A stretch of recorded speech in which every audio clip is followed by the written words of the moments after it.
Un restaurant huppé, un silence oppressant, un enfant en situation de handicap qui ose tendre la main pour danser. Une serveuse noire défie tous les regards en acceptant son invitation. Ce geste va bouleverser la vie d'un milliardaire et déclencher une révolution silencieuse. Comment un simple pas peut-il changer des destins? Restez jusqu'à la fin pour découvrir une histoire de courage et de dignité qui vous marquera à jamais. Le restaurant Kinsley, perle de Manhattan, était un sanctuaire de luxe où chaque détail, des lustres en cristal scintillant aux serviettes en lin immaculé, respirait l'opulence. Ce soir-là, un silence glacial s'abattit, si lourd qu'il semblait figer le temps. Les conversations s'éteignirent, les fourchettes restèrent suspendues, et les regards de l'élite new-yorkaise convergèrent vers une scène inattendue au centre de la salle. Lucas Montgomery, un garçon de 10 ans au visage pâle et aux yeux brillants d'espoir, tremblait de tout son corps. Ses jambes, entravées par des attelles métalliques, vacillaient alors qu'il tendait une main hésitante vers Diana Johnson, la seule serveuse noire du restaurant. Le pianiste, ignorant le drame qui se déroulait, entamait une mélodie douce et envoûtante. Poussé par un élan spontané, Lucas avait décidé, contre toute attente, d'inviter quelqu'un à danser. « Seigneur, contrôlez votre fils !» La voix cinglante du gérant, M. Thornton, trancha l'air comme une lame. « Ce n'est pas une piste de danse et nos employés ne sont pas là pour amuser les enfants. » Les mots, chargés de mépris, résonnèrent dans la salle feutrée. Richard Montgomery, milliardaire et PDG de Montgomery Investments, sentit une chaleur lui monter au visage, un mélange de honte et de colère. C'était la première fois qu'il emmenait Lucas dans un lieu public depuis l'accident de voiture qui, 2 ans plus tôt, avait brisé les jambes de son fils, le laissant partiellement paralysé. Ce dîner, censé être un moment de rapprochement, tournait à l'humiliation. « Lucas, assieds-toi » ordonna-t-il, la voix basse mais autoritaire, espérant mettre fin à cet incident qui attirait tous les regards. Diana Johnson, immobile au milieu de la salle, lui observait la scène avec une intensité calme. Ses yeux sombres passèrent du gérant au milliardaire, puis se posaient sur Lucas, dont la main tremblante restait tendue, pleine d'un courage fragile. En 5 ans, au Kinsley, Diana avait appris à se fondre dans l'ombre, surtout face à des clients comme Montgomery, dont la fortune et le pouvoir intimidaient jusqu'au mur du restaurant. Mais quelque chose dans le regard de Lucas, un mélange de défi et de vulnérabilité, toucha une corde sensible en elle. « Monsieur Thornton, mon service est terminé », déclara-t-elle, sa voix posée mais ferme, tout en détachant son tablier noir et en le posant soigneusement sur une table. Puis, sous les murmures choqués des clients, elle s'agenouilla légèrement pour se mettre à la hauteur de Lucas, lui offrit un sourire chaleureux et prit sa main. « Je ne peux pas danser avec un tablier, tu sais. » Un frisson de stupeur parcourut la salle. Richard se leva d'un bond, son costume sur mesure trahissant à peine la tension qui crispait ses épaules. « Que faites-vous » demanda-t-il, sa voix mêlant incrédulité et irritation. Diana soutint son regard sans ciller, son calme défiant l'autorité du milliardaire. « J'accepte une invitation, monsieur ?» Avant que quiconque puisse réagir, Lucas fit un pas hésitant vers l'avant. Le métal de ses attelles grinça contre le parquet poli et son pied gauche glissa maladroitement, menaçant de le faire trébucher. Mais Diana ne le pressa pas, ne le soutint pas. Elle ajusta simplement son rythme au sien, laissant l'enfant guider la danse. Les spectateurs, figés, retenaient leur souffle, comme hypnotisés par ce moment improbable. « Elle sera virée dès demain », murmura une femme à une table voisine, son ton oscillant entre pitié et dédain. Richard, pétrifié, sentit un souvenir douloureux remonter à la surface. Sa défunte épouse, Elisabeth, dansait autrefois avec Lucas dans leur vaste salon, riant alors qu'il trébuchait sur ses petits pieds, insouciant et joyeux. « Ce n'est pas une question de perfection, disait-elle, ses yeux pétillants, mais de connexion. » Ce soir-là, en regardant Diana suivre les mouvements lents et laborieux de Lucas, Richard vit une transformation s'opérer dans le regard de son fils. La peur qu'il habitait depuis l'accident, cette peur d'échouer, d'être jugé, s'effaça, remplacée par une concentration intense, puis par une lueur de fierté timide. Pour la première fois en 2 ans, Lucas ne se sentait ni assisté ni corrigé. Il menait la danse, et cette liberté, aussi fragile soit-elle, illuminait son visage. « Monsieur Montgomery, » interrompit Thornton, s'approchant avec un sourire forcé, « je vous assure que cela ne se reproduira pas. Cet employé sera dûment sanctionné. » Richard ne répondit pas. Les murmures des clients, le tintement des verres, tout s'évanouissait face au sourire radieux de Lucas. Ce milliardaire, habitué à contrôler chaque aspect de sa vie, des contrats à plusieurs milliards, au moindre détail de son emploi du temps, se sentait soudain désarmé, comme si ce moment échappait à son pouvoir. Diana ramena doucement Lucas à leur table, après 3 pas laborieux mais précieux. « Merci de m'avoir invité », dit-elle avec une politesse formelle, comme si elle s'adressait à un adulte respecté. Alors qu'elle se tournait pour partir, Richard l'arrêta d'un geste. « Attendez !» Sa voix, d'ordinaire si assurée, tremblait légèrement, presque méconnaissable. « Comment vous appelez-vous ?»« Diana Johnson, monsieur. » Richard hocha la tête comme s'il gravait ce nom dans sa mémoire. Il sortit une carte de visite de sa poche intérieure, le papier épais frappé du logo doré de Montgomery Investments, et la lui tendit. « Mon bureau demain 10 heures. » Un silence stupéfait envahit la salle. Les clients, les serveurs, même Thornton semblaient retenir leur souffle, attendant la suite. Diana prit la carte, ses doigts effleurant le bord, et acquiesça, son visage impassible, mais sa main légèrement tremblante. Alors qu'elle s'éloignait, Lucas murmura, sa voix pleine de curiosité, « Papa, pourquoi tu as fait ça ?» Richard regarda son fils, et pour la première fois depuis l'accident, il vit non pas un fardeau ou une responsabilité, mais un être humain avec des désirs, des rêves, qu'il avait ignorés pendant 2 longues années. La question de Lucas flotta dans l'air, sans réponse immédiate. Le dîner se poursuivit dans un silence tendu, mais personne ne remarqua le regard de Diana en quittant le restaurant, une détermination farouche, comme une flamme discrète mais inextinguible, contrastant avec la tempête d'émotions dans les yeux de Richard Montgomery. Si cette histoire d'un geste courageux qui défie les conventions vous touche déjà, abonnez-vous à la capsule temporelle et mettez un pouce bleu pour ne pas manquer la suite de cette révolution silencieuse qui transforme des vies. Le lendemain matin, la tour Montgomery dominait l'horizon de Manhattan, ses parois de verre et de marbre réfléchissant les rayons du soleil levant comme un phare de pouvoir. Diana, vêtue d'une jupe bleu marine et d'une blouse blanche achetée en solde dans un magasin discount, se sentait minuscule face à ce monument de richesse. Les passants, dans leurs costumes taillés sur mesure et leurs montres brillantes aux poignets, semblaient appartenir à un univers parallèle. À la réception, une jeune femme à l'allure impeccable l'examina avec un mélange de curiosité et de dédain, ses yeux scrutant la tenue modeste de Diana. « Diana Johnson pour Monsieur Montgomery », annonça-t-elle, la voix ferme malgré le nœud dans son estomac. La réceptionniste, après un instant d'hésitation, décrocha son téléphone et murmura quelques mots avant de l'envoyer au 18e étage. Dans l'ascenseur, aux parois miroitantes, Diana serra son vieux sac contre elle, non pas par peur, mais par une résolution forgée dans des années d'épreuves, des épreuves bien plus dures qu'un rendez-vous avec un milliardaire.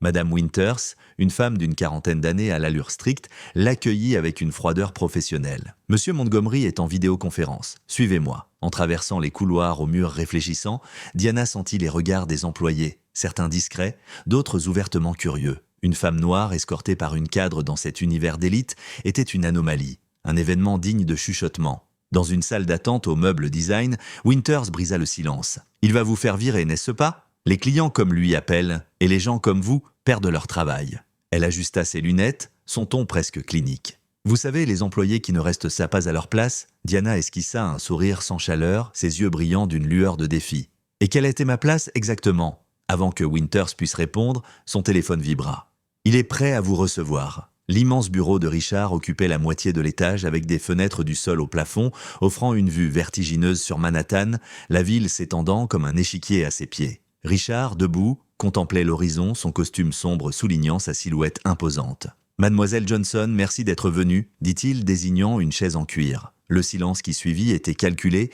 une tactique pour déstabiliser, un jeu de pouvoir que Diana reconnut immédiatement. Elle avait déjà affronté ce genre de stratégie dans des contextes bien moins luxueux. « Vous avez fait des études ?» demanda-t-il enfin, son ton neutre mais scrutateur. « Licence en développement de l'enfant à l'Université de New York, master inachevé en éducation spécialisée ?»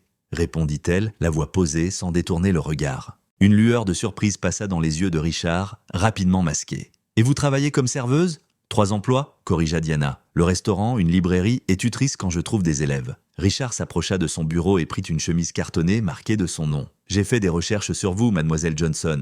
Vous avez cofondé From Steps, un programme de danse pour enfants en situation de handicap il y a 6 ans. » Diana redressa les épaules, son regard ferme. « Avec ma sœur Zoé. Mais il risque de fermer faute de fonds. » Richard se leva, arpentant la pièce, ses pas résonnant légèrement sur le sol de marbre. « Je veux que vous travailliez pour moi. » Diana haussa un sourcil, son ton teinté d'ironie. « Comme serveuse chez vous ?» Le visage de Richard se durcit, ses lèvres se pinçant légèrement. « Comme accompagnante thérapeutique pour Lucas ?» Son ton vacilla en prononçant le nom de son fils. Et Diana remarqua son regard dériver vers une photo sur le bureau. Une femme souriante, aux cheveux auburn, tenant un bébé rieur, sans doute Elisabeth et Lucas des années plus tôt. « J'ai les meilleurs spécialistes du pays, » continua-t-il, sa voix retrouvant une assurance étudiée. « Physiothérapeute, neurologue, psychologue. Mais ce que vous avez fait hier... » Il s'arrêta, cherchant ses mots, une fissure dans sa façade d'homme intouchable. « C'était la première fois que je voyais Lucas sourire depuis l'accident. » Diana observe l'homme en face d'elle. Sous la posture impeccable, les cheveux grisonnants et l'aura de pouvoir, elle vit un père brisé, perdu dans un rôle qu'il ne savait plus jouer. « Je peux vous payer 5 fois ce que vous gagnez ?» proposa-t-il, sa voix plus pressante. Diana se leva, droite comme un roc, son regard perçant. « Non !» Richard cligna des yeux, visiblement déconcerté, un mot qu'il n'entendait jamais dans son monde de contrats et de décisions unilatérales. « Je ne travaille pas pour ceux qui ne voient que ma couleur ou ma condition sociale avant mes compétences », expliqua-t-elle calmement. « Et je ne travaille pas pour quelqu'un qui croit pouvoir acheter des solutions à des problèmes émotionnels. » Elle marcha vers la porte, ses pas assurés malgré le poids des regards invisibles qui semblaient peser sur elle. Puis, elle s'arrêta et posa une carte de visite sur le bureau, le logo coloré de From Steps contrastant avec le bois verni. From Steps court les mardis et jeudis à 16h. La première séance est gratuite. Elle sortit sans un mot de plus. Dans le couloir, Winters, qui avait clairement écouté derrière la porte, murmura abasourdi « Vous avez refusé une offre de Richard Montgomery ? Vous êtes folle ?» Diana sourit, une lueur de défi dans les yeux. « Je préfère être folle que possession de quelqu'un. Si cette histoire d'un père et d'un fils transformé par un simple acte de courage vous émeut, abonnez-vous à la capsule temporelle et laissez un like pour soutenir ces récits qui changent des vies. » Le mercredi suivant, au centre communautaire From Steps, un ancien entrepôt transformé en espace vibrant de vie, les murs étaient tapissés de pancartes colorées. Ton rythme, tes règles, chaque pas compte. Zoé, la sœur cadette de Diana, déboula dans la réception, essoufflée, ses boucles brunes dansant autour de son visage. « Diana, il y a une Bentley dehors !» Et tu ne devineras jamais qui est dedans. Par la fenêtre poussiéreuse, Diana aperçut Lucas, les yeux brillants d'excitation, sur le siège arrière d'une voiture de luxe noire. Richard, au volant, semblait en proie à une bataille intérieure, ses mains crispées sur le volant, son regard fixé droit devant. « Il n'entrera pas », prédit Zoé, croisant les bras. « Les hommes comme lui ne viennent pas dans des endroits comme celui-ci. » Diana esquissa un sourire, une lueur malicieuse dans les yeux. « Ne sous-estime pas un fils déterminé. » À leur grande surprise, la portière s'ouvrit. Lucas descendit lentement, ajustant ses attelles avec une concentration appliquée, suivi par Richard, mal à l'aise dans un pull en cachemire et un pantalon chino qui, malgré leur simplicité, trahissait sa richesse. À l'intérieur du centre, des enfants avec divers appareils de mobilité, béquilles, fauteuils roulants, prothèses, dansaient librement sur une musique douce, leurs rires emplissant l'air. Lucas, émerveillé, observait une fillette en fauteuil roulant tournoyer avec une grâce aérienne et un garçon avec une prothèse de jambe créer une chorégraphie audacieuse. Diana s'approche, vêtue d'un t-shirt avec le logo de From Steps. « Bienvenue, monsieur Montgomery. Lucas, tu veux essayer ?» Le garçon acquiesça, jetant un regard hésitant à son père. Richard, la mâchoire serrée, murmura « Vas-y ». Pendant que Diana guidait Lucas vers le groupe d'enfants, Zoé offrit une chaise pliante à Richard qui s'assit avec raideur. « Le premier jour est toujours dur pour les parents, pas pour les enfants », commenta-t-elle, un sourire en coin. Richard fronça les sourcils, ses doigts tapotant nerveusement sur son genou. « Ce n'est pas une thérapie. J'ai engagé les meilleurs spécialistes pour Lucas. » Zoé haussa les épaules, son ton doux mais direct. « Et ça donne quoi pour lui ?» Avant qu'il ne puisse répondre, une femme âgée entra, appuyée sur une canne ornée de motifs floraux. Ses cheveux gris étaient tressés avec élégance et sa présence imposait le respect. « Docteur Hélène Mercer » chuchota Zoé à Richard, neuroscientifique à la retraite, ex-Harvard, spécialiste de la plasticité cérébrale. Mercer salua plusieurs enfants par leur prénom, puis son regard perçant se posa sur Richard. « Monsieur Montgomery, vous avez rejeté mes demandes de financement 3 fois en 2 ans. » Richard, déstabilisé, bredouilla. « Je ne m'attendais pas à vous voir ici. » Mercer sourit, un mélange de sagesse et d'ironie. « Je supervise le programme de recherche de From Steps. Nous étudions comment des mouvements libres influencent la reconfiguration neuronale chez les enfants à mobilité réduite. » Richard cligna des yeux, visiblement perdu. « Je pensais que c'était juste une classe de danse communautaire. » Diana, revenant après avoir intégré Lucas au groupe, expliqua « Freedom Steps est un programme pilote de réhabilitation motrice, basé sur l'autonomie des mouvements. Nous combinons danse adaptée et principes neuroscientifiques pour aider les enfants à retrouver leur indépendance. » Richard, encore sous le choc, demanda « Pourquoi être serveuse si vous dirigez un tel programme ?» Diana le regarda droit dans les yeux. « Parce que des gens comme vous nous ont refusé des fonds 3 fois. Et parce que je dois payer mes factures. » Avant que Richard ne puisse répondre, un groupe de journalistes entra dans le centre, caméra et micro en main. Richard se raidit immédiatement, son instinct de contrôle reprenant le dessus. « Vous avez utilisé mon fils pour un coup de pub ?» lança-t-il à Diana, sa voix basse mais vibrante de colère. Sans se démonter, elle le guida vers une salle latérale où des murs étaient couverts de photos d'enfants, chacune annotée de progrès. Marche sans aide après 6 mois, premier tour sur chaise roulante seule. Une dernière affiche vide attira l'attention de Richard. « C'est notre futur », dit Diana, sa voix empreinte de détermination. « Un centre pour 500 enfants par an au lieu de 50 si nous avions les fonds. » Richard comprit soudain. « Vous avez tout orchestré. Le danse, la réunion, la presse ?» Diana hocha la tête sans une once de remords. J'ai vu une opportunité il y a 4 mois, quand vous avez annulé notre réunion sans même lire notre proposition, j'ai juré de trouver un moyen. Un cri interrompit la conversation.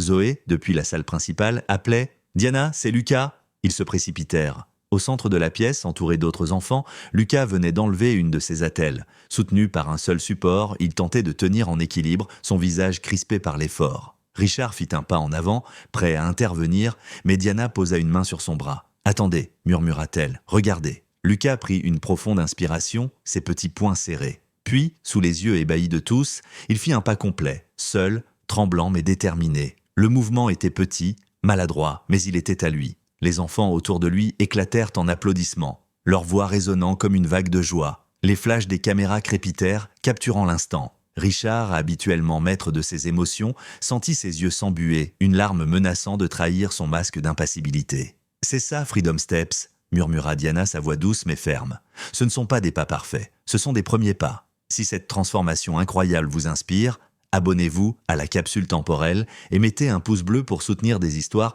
qui prouvent que tout commence par un pas courageux. » Face aux journalistes, Richard se retrouva acculé, les micros braqués sur lui comme des projecteurs.